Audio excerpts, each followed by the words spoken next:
Estimados irmãos espíritas e não espíritas, sejam bem-vindos ao nosso canal. Saúdo a todos os irmãos do Centro de Estudos Espíritas, o Canto da Paz, na cidade de Xangrande, em Pernambuco, desejando que a paz de nosso amorável Mestre Jesus esteja em todos os corações aqui presentes, encarnados e desencarnados, balsamizando dores, esclarecendo dúvidas, enxugando lágrimas, fortalecendo a fé. Desejo dedicar o trabalho desta manhã à nossa querida e saudosa Kalila, desejando que seu esforço de progresso aqui na Terra seja reconhecido nos céus e que, em breve tempo, ela possa retornar para nos ajudar.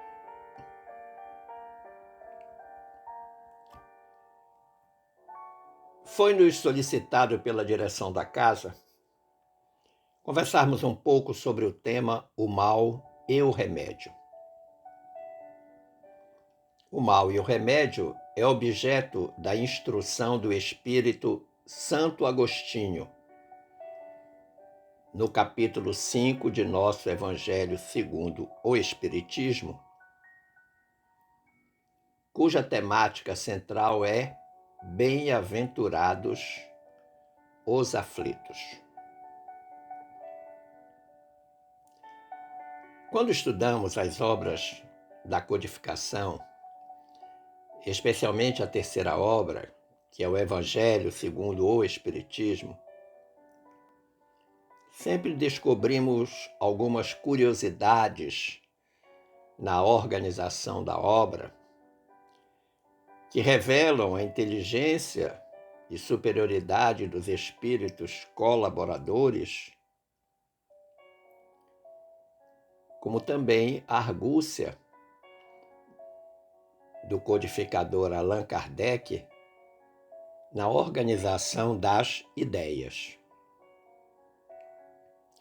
Esse capítulo 5, Bem-aventurados os aflitos, é o segundo maior capítulo do Evangelho. Ele possui 31 itens, ficando atrás apenas do 28º capítulo, que é a coletânea de preces, que possui 84 itens. Mas a outra coisa singular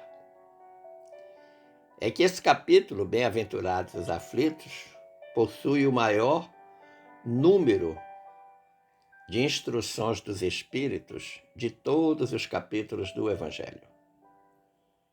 Bem-aventurados os aflitos, no capítulo 5, nos traz 15 instruções dos Espíritos.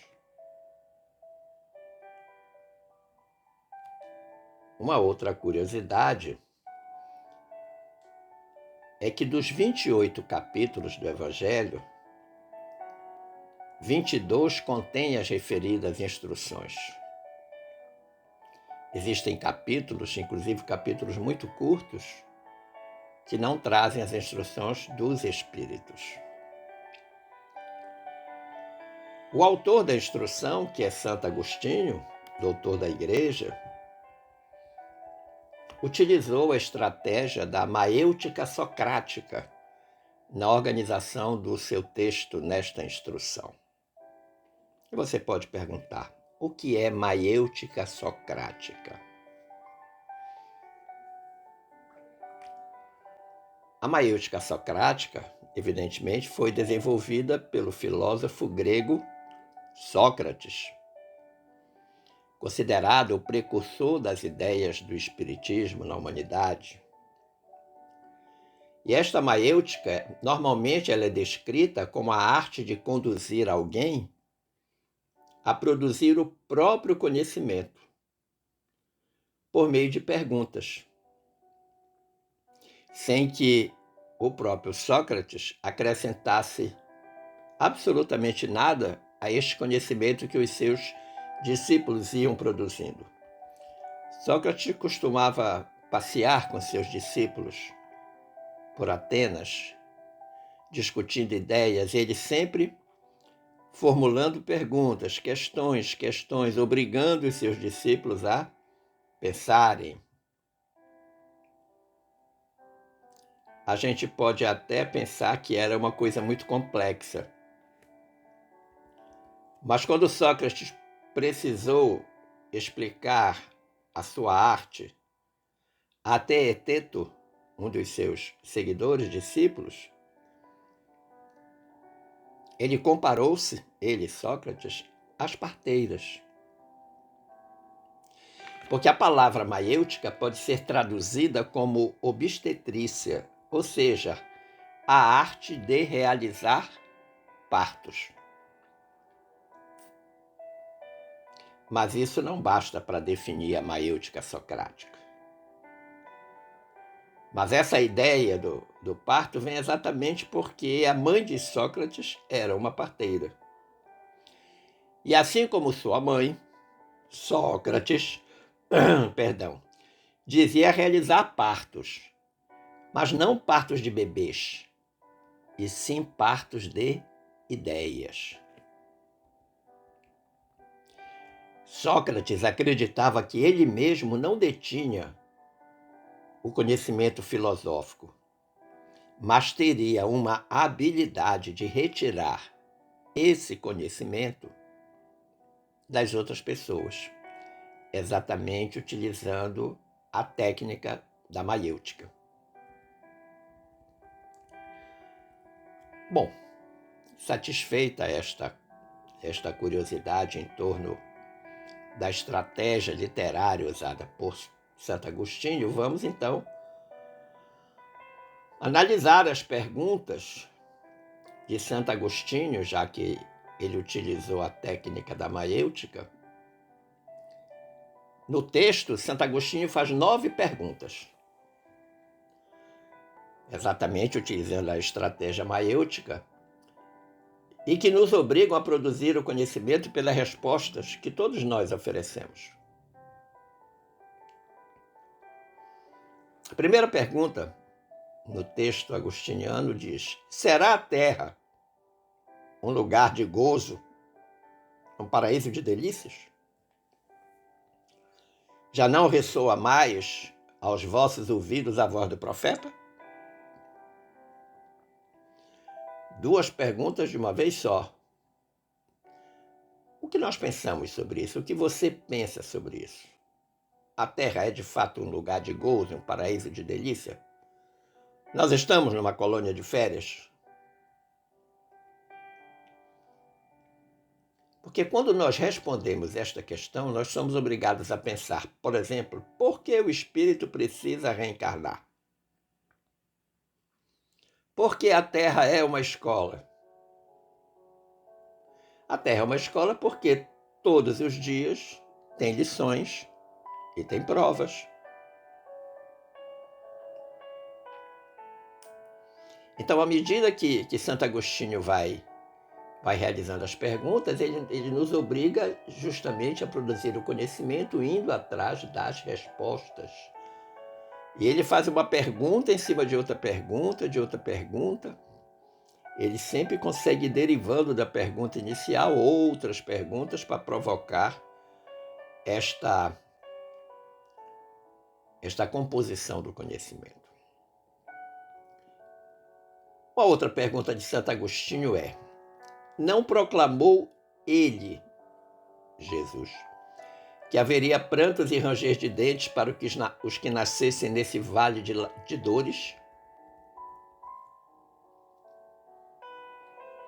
Recordemos que no Evangelho de Lucas, capítulo 13, versículo 28, está escrito: ali haverá choro e ranger de dente, quando virdes Abraão, Isaque e Jacó e todos os profetas no reino de Deus, e vós lançados fora.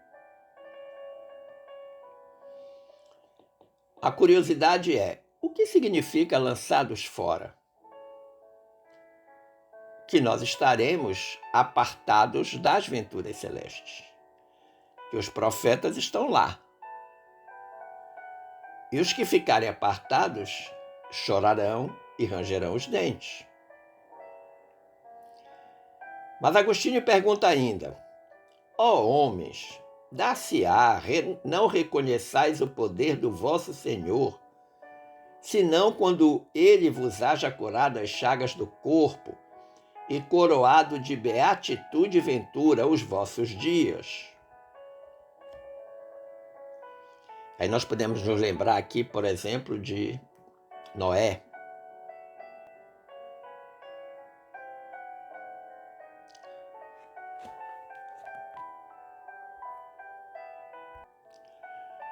Corrigindo, não é Noé, é Jó, profeta Jó, que todos conhecemos a história.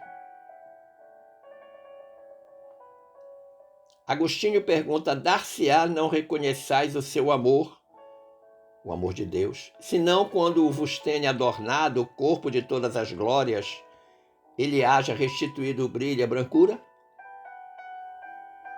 Então, nessas duas perguntas, Agostinho nos chama a atenção para o valor do sofrimento. Recordemos então o benfeitor Emmanuel no capítulo 80 da obra Vinha de Luz. O título desse capítulo é Como Sofres. E nesse capítulo, Emmanuel, em determinado momento, diz: não basta sofrer simplesmente para ascender à glória espiritual. Indispensável é saber sofrer. Olha que interessante. Então, o sofrimento tem uma técnica que nós devemos utilizar para experimentá-lo, para passar por ele. Extraindo as bênçãos de luz que a dor oferece ao coração sequioso de paz. Há uma passagem no nosso Evangelho segundo o Espiritismo que diz que a dor e o sofrimento são bênçãos que Deus envia aos seus eleitos. Mas o Emmanuel prossegue aqui neste capítulo 80, Como Sofres, da obra Vinha de Luz, dizendo: muita gente padece, mas quantas criaturas se complicam angustiadamente por não saberem aproveitar as provas retificadoras e santificantes. Olha que interessante. Sofrer é uma arte. Sofremos porque precisamos. Precisamos para o nosso progresso espiritual. E todas essas provas que nós passamos, elas são necessárias, são pedagógicas, visam única e exclusivamente o nosso progresso espiritual. Mas nós precisamos saber sofrer. Por isso que o título do capítulo aí do Emmanuel é Como Sofres. Uma quinta e uma sexta questão de Agostinho dizem assim: até quando os vossos olhares se deterão nos horizontes que a morte limita? Aqueles que pensam que nasceu, cresceu, morreu, acabou tudo. E o Agostinho diz: quando afinal vossa alma se decidirá a lançar-se para além dos limites de um túmulo? Então ele faz uma cobrança, né? Para todos nós. Será que para nós espíritas existe alguma dúvida em relação a isso? Porque Santo Agostinho está fazendo retornar para nós a questão da imortalidade do espírito. E que a gente sabe que não é assimilada por muitos, inclusive espíritas.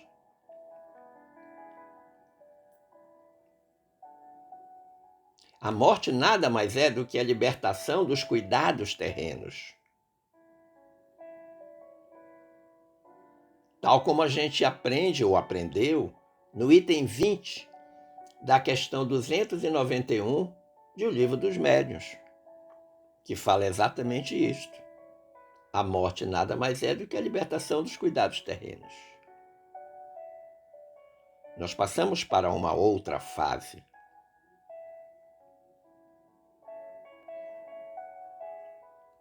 O filósofo Jules Petissin diz que a morte despe-nos de nossos bens para vestir-nos de nossas obras. Esse é um dos pensamentos filosóficos em torno da morte que eu mais aprecio. Eu sou absolutamente fã incondicional desse pensamento do Jules Petissin.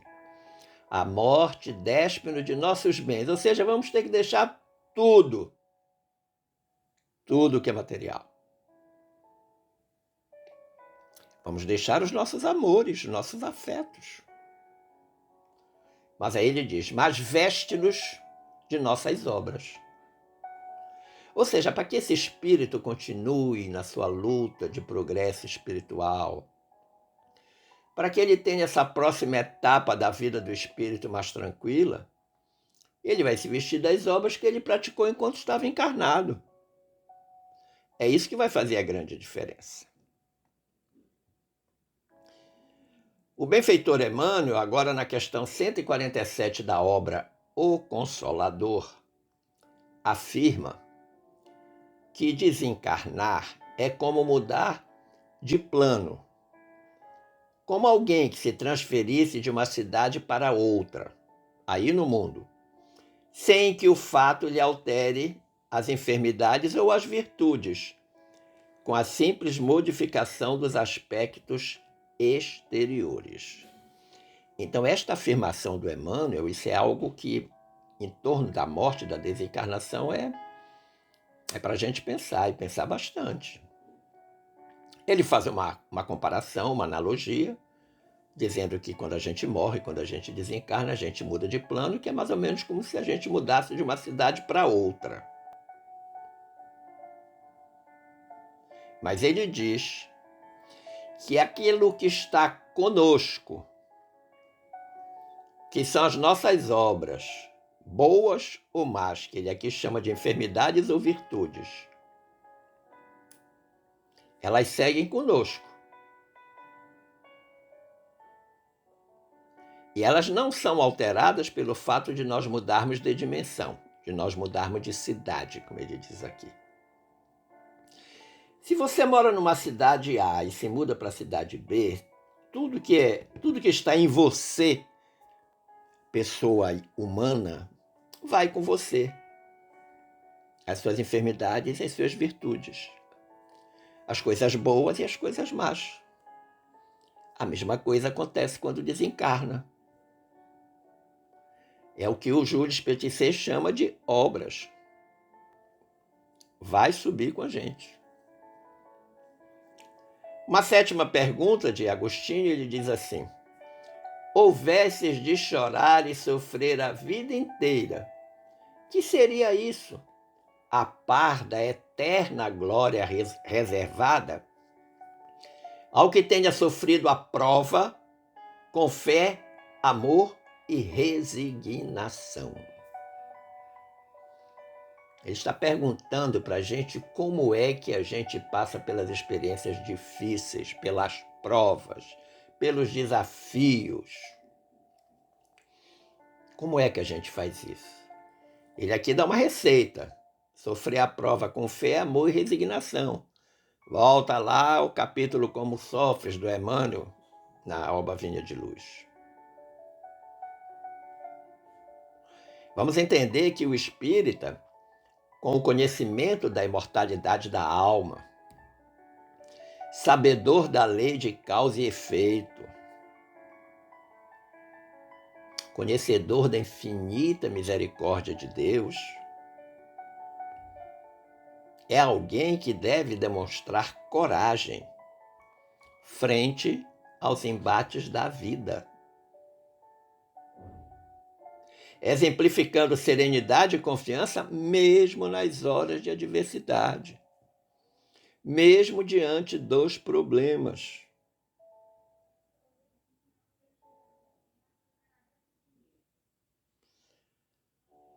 Na oitava questão, Agostinho diz: como desencarnados, quando pairáveis no espaço, escolhestes as vossas provas, julgando-vos bastante forte para as suportar. Por que agora murmurar? Agostinho está lembrando que no planejamento reencarnatório, a gente faz a escolha das provas. O espírito escolhe. Se a gente vai lá na questão 258 do Livro dos Espíritos, né? Está escrito lá: o espírito escolhe o gênero de provas que deseja sofrer.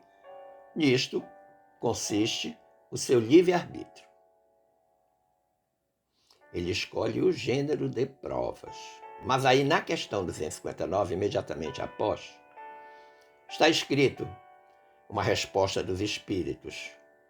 Os detalhes são consequências da posição escolhida e frequentemente de vossas próprias ações. O detalhe do gênero. Você escolhe o gênero, mas não escolhe a espécie. A espécie de prova vai depender da posição e das ações que cada um de nós tem aqui na Terra, enquanto encarnado. Eu posso ter escolhido no meu planejamento reencarnatório, por exemplo, o gênero de prova doença. Isso não significa obrigatoriamente que eu vou ter todas as doenças do mundo, mas a doença que me aparecer é a depender de como eu me porto diante dela, de como eu enfrento a dificuldade. Eu vou ter uma prova mais ou menos sofrida. E na nona questão, Santo Agostinho pergunta: que remédio, então, prescrever aos atacados de obsessões cruéis e de cruciantes males? E aqui eu vou recorrer mais uma vez ao benfeitor Emmanuel. Agora, na obra O Evangelho por Emmanuel, volume 2, lá no capítulo 7, o título do capítulo 7 é Doença e Remédio. O mal e o remédio. E o benfeitor assinala algo interessante.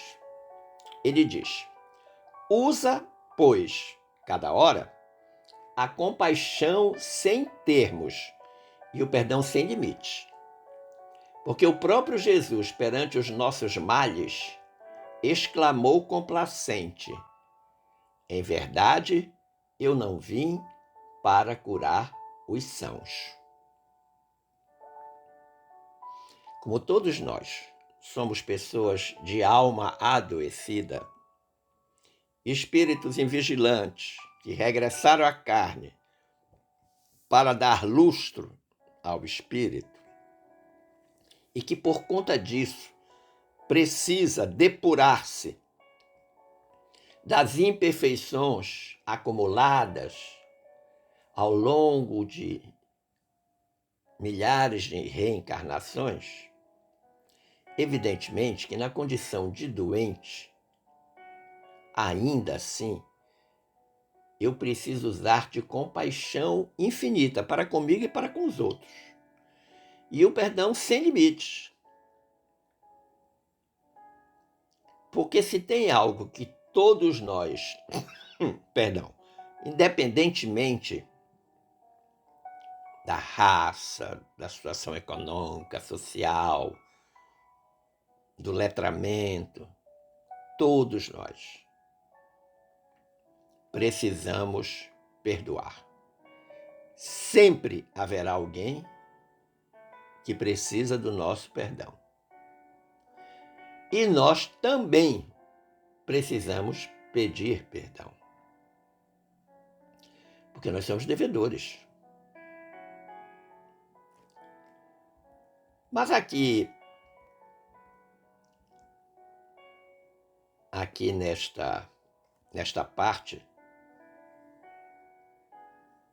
da reflexão, eu vou pedir permissão para vocês para oferecer uma sugestão que eu denominei de roteiro certo. Roteiro Certo está baseado no capítulo 7. O capítulo 7 chama-se exatamente O Mal e o Remédio, da obra Passos da Vida. E quem vai trazer estas reflexões é o espírito Onofre, através da pena mediúnica do nosso querido Chico Xavier. Então vamos ver essa proposta do espírito Onofre para aquilo que eu chamo o roteiro certo, para que a gente possa entender direitinho essa questão do mal e o remédio e dar cumprimento aí o que o Emmanuel falou no capítulo 80 de Vinha de Luz e no capítulo 7 do Evangelho por Emmanuel. O espírito Onofre, então, faz uma lista de muitas situações do mal, acompanhada do devido remédio. Então ele diz: para a ignorância, o mal e ignorância, instrução e trabalho. Para a penúria, trabalho e assistência. Para a tristeza, consolação e trabalho. Para a angústia, trabalho e paciência. Para o tédio, abnegação e trabalho. Para a ofensa, trabalho e esquecimento. Para a calúnia, perdão e trabalho. Para o obstáculo, trabalho e diligência. Para a tentação, prece e trabalho. Para a discórdia, trabalho e paz. Para o abuso, corrigenda e trabalho. E para o desânimo, otimismo e trabalho. Ora, o que é que nós percebemos que há de comum nesse receituário que o espírito Onofre nos apresenta para as diferentes situações que são males que nos acontecem na vida? A palavra-chave é trabalho. Mas não é o seu trabalho profissional, o meu trabalho profissional. Não só isso. É o trabalho no sentido de ajudar o próximo. O trabalho em nós mesmos, lutando contra as nossas dificuldades, as nossas limitações, as nossas imperfeições, a nossa pequenez. O trabalho da reforma íntima que nós devemos fazer, interiormente e exteriormente, o trabalho para com o próximo naqueles diversos males apontados pelo espírito Onofre. Ora, quando a gente lê essas 12 propostas terapêuticas do espírito Onofre, ele mesmo apresenta as conclusões no texto mediúnico trazido pelo Chico Xavier. Primeira conclusão: em toda dificuldade que se expresse como sendo o mal, o remédio será sempre a atitude certa com apoio no serviço, no trabalho. E veja que ele diz em toda dificuldade, portanto toda, não tem regime de exceção. Pode para uma, não pode para outras? Não, todas. Segunda conclusão: a Terra é a nossa grande escola. Ou a gente entende isso definitivamente, ou nós vamos continuar a ser alunos repetentes. E a terceira conclusão: o amor é o sol que sustenta e ilumina, com a bênção da educação. Mas o grande ensino para a solução de todos os problemas será sempre trabalhar.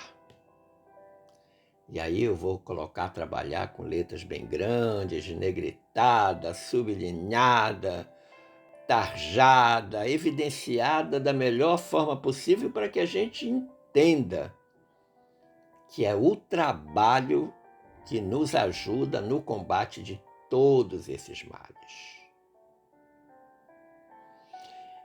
Mas ao lado das conclusões de Onofre, eu peço permissão para colocar as sábias conclusões de Santo Agostinho.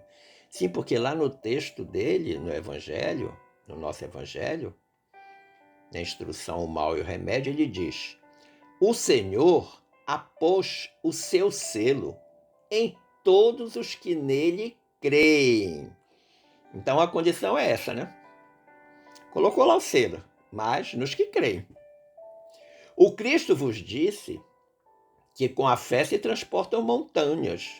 E eu vos digo, eu, Agostinho, que aquele que sofre e tem a fé por amparo, ficará sob a sua égide e não mais sofrerá.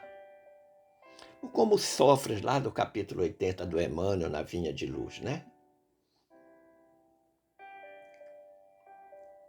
É preciso ter a fé para poder sustentar-se nos momentos de dificuldade. Ele diz: os momentos das mais fortes dores serão as primeiras notas alegres da eternidade. Eu achei lindo essa colocação de Santo Agostinho.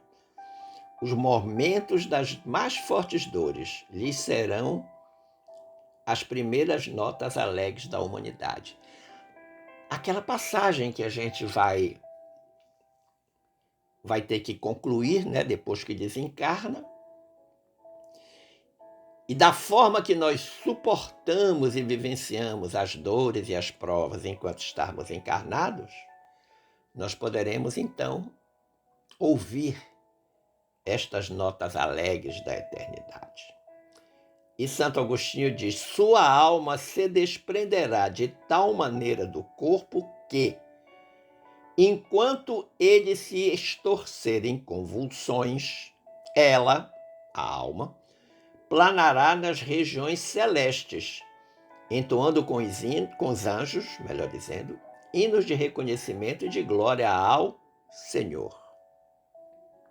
Então, por mais que o corpo físico esteja sofrendo naquele momento, né, o que eu chamo de 1/10 hora, que vai separar, serão definitivamente rompidos os laços entre a alma e o corpo. Ele diz que neste momento o espírito já está planando, cantando hinos de reconhecimento, de glória ao Senhor, agradecendo. Agora, evidentemente, que isto tudo vai depender de como nós nos comportamos durante a reencarnação, na existência. E Santo Agostinho, de uma forma esperançosa, diz: ditosos os que sofrem e choram. Alegres estejam suas almas, porque Deus as cumulará de bem-aventuranças. O capítulo não é Bem-aventurados os aflitos, esse capítulo 5? Pois é, Santo Agostinho está arrematando aí nessa mensagem que ele ditou em Paris no ano de 1863, lá na Sociedade Espírita de Paris, que alegres estejam suas almas, porque Deus as cumulará de bem-aventuranças. Ou seja, as notas alegres da eternidade que nós começamos a ouvir vão se transformar nessas bem-aventuranças. Esperando ter contribuído para o entendimento desse tema, eu agradeço o carinho da atenção e das boas vibrações dispensadas e desejo que fiquemos todos em paz com Jesus. Um forte abraço.